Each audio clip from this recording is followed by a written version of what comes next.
abrindo então essa parte de insights que Mônica Menegão fez aí conosco aqui da Precis com relação aos itens da 17.025, nós vamos expor esses insights da Mônica, ok? Em função até de perguntas que colegas nos enviaram aí, tá bom? Então vamos lá, Mônica, tudo bem com você, Mônica? Tudo bem, Newton? Bacana, Mônica, bacana mesmo. Então vamos em frente, pessoal. Uma das perguntas assim recorrentes dos colegas que participam é que eles utilizam o software Isoplan na sua unidade industrial, e hoje uma coisa que cobram muito, né, é de quanto em quanto tempo se fazer a calibração. E o software Isoplan, ele possui duas ferramentas muito interessantes, que é o método de Schumacher e o gráfico de tendência para tal, né? E aí os colegas perguntam, e aí vai a pergunta para a Mônica nos dar os insights, o que é 17.025, se tem algum item, se tem alguma discussão ali interna, menciona com relação à frequência de calibração. Mônica, por favor, a palavra é sua. Bom, pessoal, essa ferramenta que o Isoplan disponibiliza, ela pode ajudar bastante para a gente na 17, né? A norma não tem um requisito específico de frequência de calibração, mas no requisito 647, o que ela fala é que o laboratório tem que ter um programa de calibração e que ele tem que fazer análise crítica periódica. Então, esses dados que o Isoplan traz para a gente, já de uma forma sistematizada e automática, faz com que nós possamos avaliar isso. Eu dou bastante exemplo nesse sentido do que você tem um equipamento que sofre várias manutenções ou apresenta resultados muito próximos do critério, você deve fazer uma análise crítica, incluindo nessa avaliação de tendência, para poder avaliar se realmente o meu critério está atendendo, se meu equipamento está adequado, se a deriva desse equipamento, né, o tanto que ele vai ganhando de erros ao longo da calibração, estão sendo viáveis para ser mantidos no processo, ou se de fato eu tenho que reavaliar meu critério de aceitação. O Schumacher, ele é bastante usado para periodicidade, né? E a norma, quando ela fala avaliação e fazer uma análise crítica do programa de calibração, ela visa os dois requisitos, tanto a parte de critério, quanto a parte de tendências de resultados, confrontando com o critério, e também a parte de frequência de calibração. Então, eu acredito que esses dois tipos de ferramenta sejam bem valiosos para um laboratório que tem o Isoplan disponível para utilização. Bom, vamos lá com mais um insight de Mônica Menegão. Mônica, perguntas também que nos vieram de colegas aí, profissionais que utilizam a ferramenta Isoplan, é com relação à incerteza de um laboratório que presta serviço de calibração de instrumentos, que presta serviço na calibração de padrões. A norma tem alguma coisa que direciona o que a gente tem que ficar atento com relação a essas incertezas dos laboratórios que nos prestam serviço? Por favor. Bom, pessoal, a primeira coisa que eu acho importante falar é o que significa CMC, né? A CMC é a capacidade de medição e calibração, um termo muito incomum, né? Não dá muito para entender o que ele quer dizer. Mas traduzindo, quer dizer a menor incerteza do laboratório. Então, a primeira coisa que a gente tem que entender, quando nós encontramos lá no site do Inmetro, é a menor incerteza que o laboratório vai apresentar. Não quer dizer que vai ser exatamente aquela incerteza que vai ser apresentada no seu certificado, porque existem fontes que possam influenciar esses resultados, incluindo o próprio equipamento que você manda para calibrar. Porque se ele tiver uma grande variação, automaticamente a incerteza vai ser contribuída com esse fator. Então, assim, o que a gente tem que entender? A primeira coisa que a gente tem que avaliar é o requisito da norma. O item 645, eu vou até ler ela para ficar mais fácil para vocês. Os equipamentos utilizados para medição devem ser capazes de alcançar exatidão de medição e a incerteza de medição requerida para fornecer um resultado válido. Então, se eu tenho um equipamento com boa precisão, um equipamento muito robusto, a gente vai procurar sempre um laboratório que tenha a capacidade de desenvolver e conseguir um cálculo de incerteza e um padrão melhor do que o meu. Então, a partir disso, a gente vai encontrar equipamentos com laboratórios com padrões com incerteza maior e incerteza menor. Então, quem que vai pedir isso para você? Quem vai exigir isso para você? O seu método, a utilização do seu equipamento. Então, se o seu equipamento precisa de uma metodologia com uma incerteza baixa, com critério de aceitação baixo, automaticamente você vai atender esse requisito da norma e buscar laboratórios que tenham CMCs baixas. Então, não quer dizer que você tenha uma CMC alta, que você tem uma necessidade de uma incerteza alta para um processo, que você não vai ter incerteza baixa para outro. Então, como tem as aplicações de cada departamento treinamento, de cada aplicação de processo, então pode ser que existam CMCs baixas e altas. Então, aí que você vai definir qual é o laboratório que você vai pesquisar e que você vai realmente comprar. Lembrando, eu gosto de lembrar bastante disso, porque não é só a CMC que a gente tem que se preocupar. A qualidade do atendimento hoje em dia também é essencial. Mais um insight aí de Mônica Menegão, pessoal, com relação a 17.025. Mônica, uma das perguntas que nos aparecem aqui na lista que nós fizemos com os clientes é com relação a treinamento, a capacitação. Então, o nosso retorno para os clientes é que é muito importante ele ter treinamento, e isso nós aqui da Precis fazemos, fornecemos para o cliente treinamento de uso dos equipamentos, treinamento do uso da ferramenta do software Isoplan. Mas aí alguns colegas que estão aqui até perguntando com relação a itens da 17.025 relacionados a essa capacitação, até capacitação na norma e capacitação em outras coisas. Você pode nos ajudar nesse sentido, Mônica, por favor? É isso aí, Milton. Tem o requisito 623 da 17025, que é bem interessante, porque ele fala assim: o laboratório deve assegurar competência técnica. E pronto, é assim que a norma fala hoje. Ela não fala que tem que ter o treinamento. Mas, ao mesmo tempo, se uma pessoa tem dificuldade de executar uma atividade no software, se a pessoa tem mais dificuldade de interpretar um requisito normativo, automaticamente a gente enquadra nessa norma, neste requisito. Então, é muito importante entender que a capacitação, hoje, ela é um requisito intrínseco para um técnico de calibração ou para qualquer pessoa dentro de um laboratório. Então, é muito importante entender que o treinamento é requerido, que a gente precisa buscar essa competência, porque a 17025 vê com os olhos muito simplificado, mas muito objetivo. Se ele não consegue fazer, é porque ele não tem competência técnica. É bom também lembrar que a indústria farmacêutica está tendo muita exigência de atender as boas práticas da 17025. Eu já dei muitos treinamentos para algumas indústrias, e é bastante interessante ver. Algumas já têm alguma coisa, algumas boas práticas que têm a interação entre as duas políticas, e tem outras empresas que não. Então, o ideal é que comece a se enxergar dessa forma. A 17025 é uma norma que traz muita informação para a boa prática, para um serviço de excelência. E eu acredito que um cliente que tem a utilização de um Isoplan, um software tão detalhado na 17025, com certeza também tem esse tipo de objetivo. Bacana, Mônica. Bacana. Por favor, mais um questionamento para os seus insights. Alguns colegas nos mandaram até alguns WhatsApps, olha que interessante, né? Bom, a Precis tem 30 anos. Vários dos nossos colegas aqui trabalham, eu, por exemplo, trabalho na Precis há 23 anos. Outros colegas trabalham aí há mais que 23 anos, outros há pouco menos, mas o time aqui, o turnover é bem baixo, né? Então, as pessoas, por conhecerem, assim, a gente acaba nos pedindo, agiliza lá a calibração. E nós temos um laboratório acreditado, né? Então, nós temos todo um roteiro. E a gente segue a 17.025.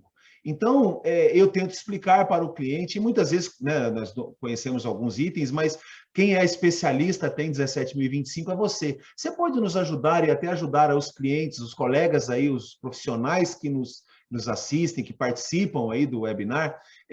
O que a 17.025 fala sobre isso, os itens? Por favor, Mônica. Pessoal, a 17025 tem um requisito de imparcialidade, né? O laboratório, ele tem que garantir que as atividades são feitas de forma estruturada para garantir a imparcialidade. E quando a gente olha na parte de vendas, né, na parte de prazo, a gente sempre vai olhar para a imparcialidade com foco no cliente. Então, para a gente, na hora de laboratório acreditado, é muito difícil passar na frente, por conta dessas situações da gente ter que garantir a imparcialidade com todos os clientes, de uma forma que todos sejam do mesmo critério, vamos dizer assim. Então, se eu sou imparcial com um, eu tenho que ser imparcial com todos. Infelizmente, essa questão de prazo é bem complicada, porque às vezes vocês acabam tendo que tirar o equipamento imediatamente, alguma coisa nesse sentido.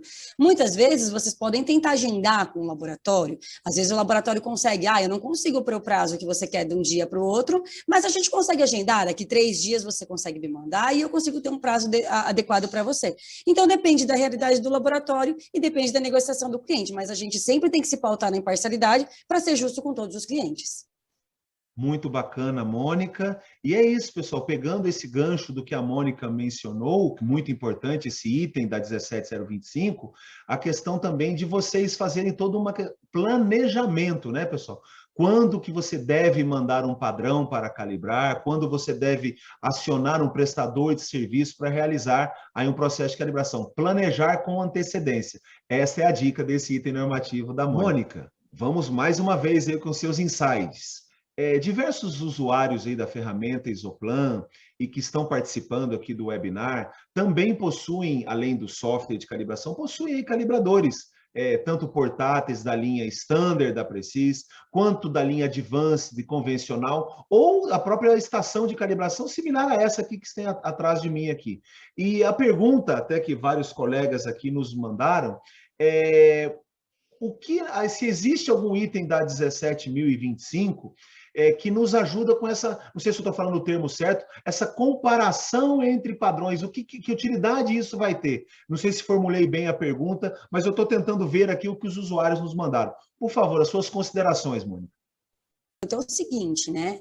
Quando a gente tem vários equipamentos da mesma linha ou de linhas superiores, o mais interessante para a gente é porque ele permite que nós possamos fazer checagem intermediária. Então, a 17025, ela vem com esse requisito para garantir gestão de risco para a gente, né? Porque você calibra um equipamento, daqui a um ano você vai calibrar ele de novo. Aí, daqui a um ano, quando você calibra, ele está fora do critério. O que você vai fazer com a produção que você fez? Eu vou ter que fazer recall da produção inteira de tudo que eu utilizei. Então, o que a 17025 fala no item 6410? Quando possível, realizar a checagem intermediária. Então, o que é a checagem intermediária? É uma forma de comparação ao longo do período da calibração, ao longo da periodicidade dela, para garantir que você está acompanhando o seu equipamento. Então, normalmente, a gente faz o quê? Quando chega o equipamento, a gente já faz a primeira checagem. Define 2, 3 pontos para checar e compara com esse referência, por exemplo, essa bancada que você comentou. E aí, depois, a gente vai definindo uma periodicidade e vai continuando checando nos mesmos pontos e verificar a tendência desse resultado. Muitas vezes, a tendência está chegando próximo ao critério. Eu não vou esperar mais um tempo para enviar para a calibração. Às vezes, eu adianto para diminuir o risco de ter uma não conformidade por um resultado reprovado.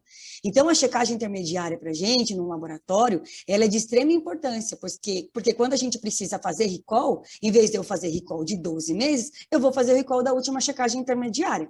Então, assim, quando o laboratório não tem, vamos dizer assim, a estrutura de equipamentos para fazer a checagem intermediária, nós temos que diminuir as frequências de calibração dos equipamentos. Eu não posso passar de um ano, porque eu posso ganhar muitos riscos em cima disso. Quando eu tenho a checagem intermediária, eu consigo ter mais confiança. Isso vai fazer com que você tenha mais confiança na sua próxima calibração, cumprir o seu plano de calibração e, quem sabe, depois de 3 certificados de calibração emitidos, quem sabe até você pode fazer uma análise aí de Schumacher para aumentar a frequência quando aplicável. Muito bacana mesmo, Mônica. Interessantíssimo. Mônica, mais um insight aí para você. Vários colegas aí que participam do webinar nos mandaram dúvidas aqui. Eles têm ali o Isoplan, né, que é geração do certificado de calibração, né, dos instrumentos que ele calibra internamente na empresa. O Isoplan, para ele colocar ali os dados do certificado de calibração que ele recebe aí de terceiros, né?